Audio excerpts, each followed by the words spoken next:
जय श्री राम। जय जय श्री राम।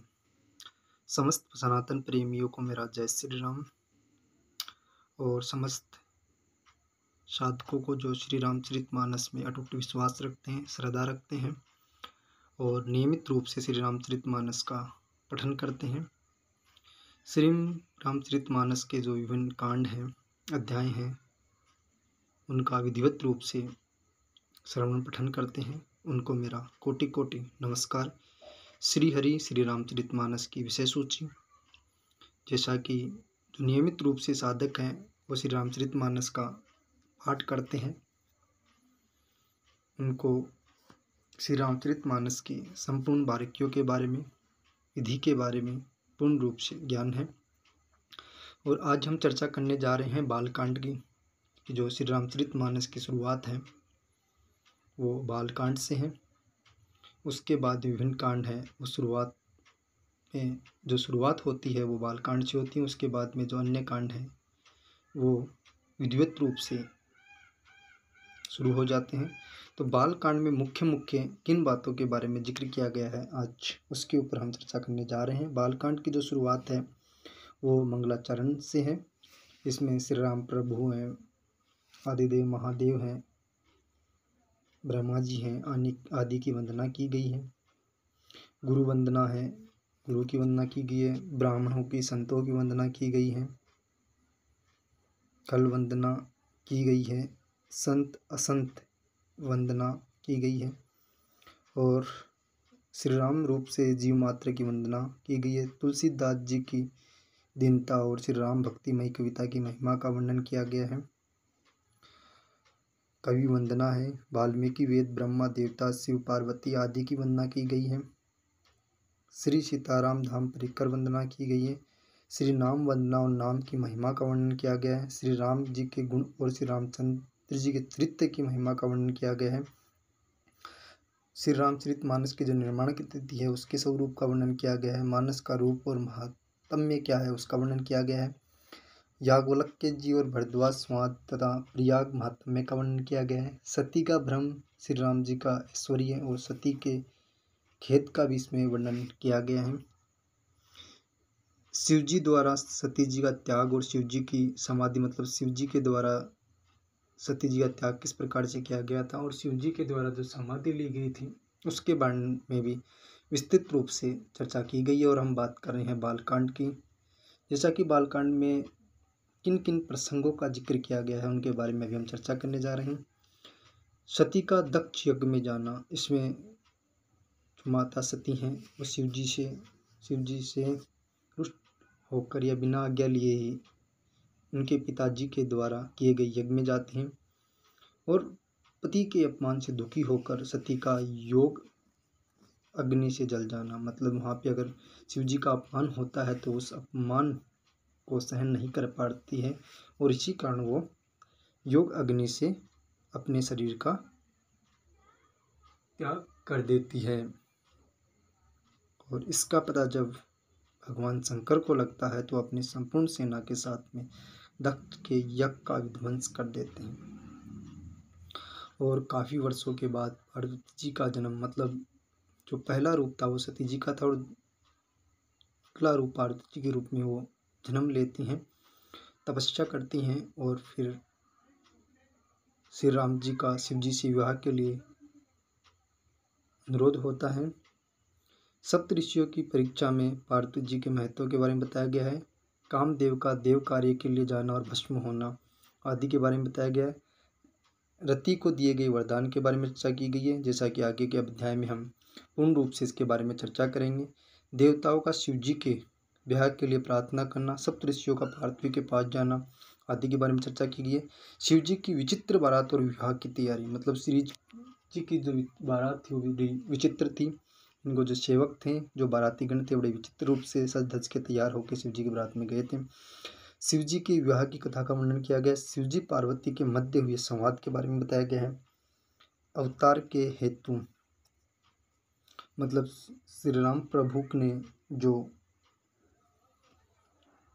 श्री राम के रूप में धरती के ऊपर अवतार लिया था उस अवतार के बारे में इसमें विस्तार से चर्चा की गई। नारद के अभिमान और माया के प्रभाव का, ये वो प्रसंग है जब सीता स्वयंवर हुआ था और श्री राम प्रभु ने नारद मुनि को उनके अहंकार को विध्वंस करने के लिए इस प्रकार की माया रची थी। विश्व मोहिनी का स्वयंवर और शिव गुणों के तथा भगवान के शाप और नारद का मोह भंग होने की कथा का भी विधिवत रूप से इसमें जिक्र किया गया है। मनु शत्रुपा तप एवं वरदान के बारे में चर्चा की। प्रताप भानु की कथा का जिक्र किया गया। रावणादि का जन्म, तपस्या और उनके सूर्यता अत्याचार के बारे में भी इसमें चर्चा की गई है। पृथ्वी और देवताओं की करुण पुकार के बारे में चर्चा की गई है, क्योंकि जब रावण के अत्याचार बढ़ जाते हैं तो पृथ्वी और देवता की जो करुण पुकार है उनके बारे में चर्चा की। भगवान के वरदान के बारे में चर्चा की। राजा दशरथ का पुत्रिष्ट यज्ञ, रानियों गर्भवती होना, मतलब राजा दशरथ जी के द्वारा पुत्रों की प्राप्ति के लिए किए गए यज्ञ की चर्चा की गई है। और राजा दशरथ रानियों की गर्भवती होने के बारे में चर्चा की गई। श्री भगवान का प्राकट्य और बाल लीला का आनंद, इसमें श्री राम प्रभु की जो मनुष्य रूप में अवतार हैं और उनकी बाल लीलाओं का है वो बड़े ही सुंदर रूप से वर्णन किया गया। विश्वामित्र का राजा दशरथ से श्री राम और लक्ष्मण को मांगना। विश्वामित्र जी राजा दशरथ से श्री राम और लक्ष्मण जी को लेकर जाते हैं। विश्वामित्र के यज्ञ की रक्षा करने के लिए उनको लेकर जाते हैं। अहिल्या जी का यहाँ पे उद्धार होता है। अहिल्या जी की कथा है वो बड़ी सुंदर कथा है, जिसका आगे हम वर्णन करेंगे और विस्तार से इस पर जानने की कोशिश करेंगे। श्री राम जी का लक्ष्मण सहित विश्वामित्र जी के जनकपुर में प्रवेश करना और श्री राम लक्ष्मण को देखकर जनक जी के प्रेम में मुग्धा। जब वो सीता स्वयंवर में जाते हैं तो जनक जी उनको देख के बिल्कुल मंत्रमुग्ध हो जाते हैं। इस कथा का इसमें वर्णन है। श्री राम लक्ष्मण जी का जनकपुर निरीक्षण, मतलब जब वो वहाँ पे जाते हैं तो वो जनकपुरी में वहाँ के आसपास के बाग बगीचों का और गलियारों का निरीक्षण करते हैं। पुष्प वाटिका निरीक्षण, सीता जी का प्रथम दर्शन। पुष्प वाटिका का बारे में चर्चा की है, जिसमें सीता जी का प्रथम दर्शन श्री राम प्रभु जी को होता है और श्री सीताराम जी का परस्पर दर्शन होता है। श्री सीता जी का पार्वती पूजन एवं वरदान प्राप्त तथा श्री राम लक्ष्मण संवाद के बारे में इसमें चर्चा की गई है। श्री राम लक्ष्मण सहित विश्वामित्र जी यज्ञशाला में प्रवेश, मतलब श्री राम प्रभु और लक्ष्मण जी विश्वामित्र जी के साथ यज्ञशाला में प्रवेश करते हैं। श्री सीता जी का यज्ञशाला में प्रवेश होता है, उसके बारे में चर्चा की गई है। बंदी जनों द्वारा जनक प्रतिज्ञा की घोषणा, राजाओं से धनुष न उठना, जनक जी की निराशाजनक वाणी। जब सीता स्वयंवर में विभिन्न प्रदेश और विभिन्न राज्यों से पधारे राजाओं द्वारा धनुष नहीं उठाई जाती हैं तो जनक जी को बड़े ही क्रोध आता है और वो निराशाजनक वाणी में उन सभी को क्रोध सहित सुना देते हैं। श्री लक्ष्मण जी के क्रोध का जिक्र किया गया है। धनुष भंग करने की कथा का वर्णन इसमें किया गया है। जयमाला का पहनाने का वर्णन किया गया। श्री राम लक्ष्मण और परशुराम जी के बीच में जो संवाद उसका वर्णन किया गया। दशरथ जी के पास जनक जी का दूत भेजना और अयोध्या से बारात का प्रस्थान आदि के वर्णन किया गया। बारात का जनकपुर में आना और स्वागत आदि, बारात जब जनकपुरी में प्रवेश करती हैं तो स्वागत आदि का जिक्र किया गया। श्री सीता जी राम विवाह की जो अनुपम कथा है उसका वर्णन किया गया। बारात का अयोध्या लौटना और अयोध्या में आनंद, मतलब श्री राम जी की बारात जब अयोध्या में लौटती है तो वहाँ बड़े ही खुशी मंगल के साथ और स्वागत के साथ बारात का आगमन होता है। श्री रामचरित सुनने गाने की महिमा का वर्णन इसमें किया गया है। तो आज के इस अध्याय में श्री रामचरित मानस के जो प्रथम अध्याय है बालकांड, इसमें इतना ही काफ़ी है। आगे हम चर्चा करेंगे अयोध्या कांड की और बालकांड यहीं पे समाप्त नहीं होता है। आगामी हम बालकांड के बारे में जो विभिन्न हमने जो चर्चाएं की हैं, जिसमें श्री राम प्रभु जी की जो कथाएं हैं, जो अलग अलग प्रसंग हैं, चाहे वो सीता स्वयंवर से संबंधित हो, विश्वामित्र जी का दशरथ जी से मिलन का प्रसंग हो, या जनकपुरी में श्री राम प्रभु और लक्ष्मण जी का निरीक्षण हो, या जो नारद मुनि जी के अहंकार का मर्दन हो, और भी काफ़ी बातें हैं जैसे धनुष का टूटना हो और अति क्रोध के स्वर के साथ परशुराम जी का सीता स्वयंवर में प्रवेश हो और उनके जो जिज्ञासा है उनका शांत होना हो।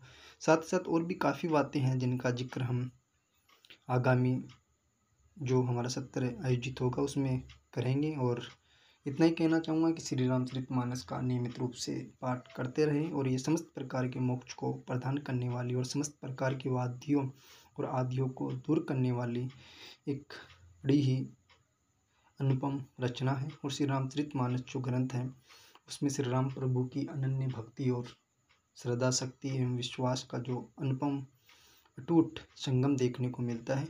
और ये प्रथम अध्याय है जिसमें श्री राम प्रभु की अनन्य जो बाल लीलाएं हैं उनका वर्णन किया गया है। साथ ही साथ इसमें और भी काफ़ी बातें हैं जो हमें देखने को मिलेगी। अभी तो फिलहाल में हमने मुख्य जो विषय सारणी है और विभिन्न पृष्ठों में उनके बारे में जो बताया गया है उसी के ऊपर चर्चा की है, लेकिन आगामी जो हम शुरू करने जा रहे हैं उसमें जो मुख्य मुख्य बिंदुओं पे आज हमने चर्चा की है उनके बारे में विस्तार से जानने का प्रयास करेंगे, क्योंकि कम समय में मुख्य मुख्य बातों के ऊपर प्रकाश डालना थोड़ा मुश्किल होता है। तो आगामी हम कोशिश करेंगे यथासंभव जो भी मुख्य बिंदुओं पर हमने चर्चा की है, जिनके ऊपर प्रकाश डाला है, उसमें आगामी विषय में हम इनको जोड़ने का प्रयास करेंगे। और आज के इस को मैं यहीं पे विराम देता हूँ। जय श्री राम, जय जय श्री राम।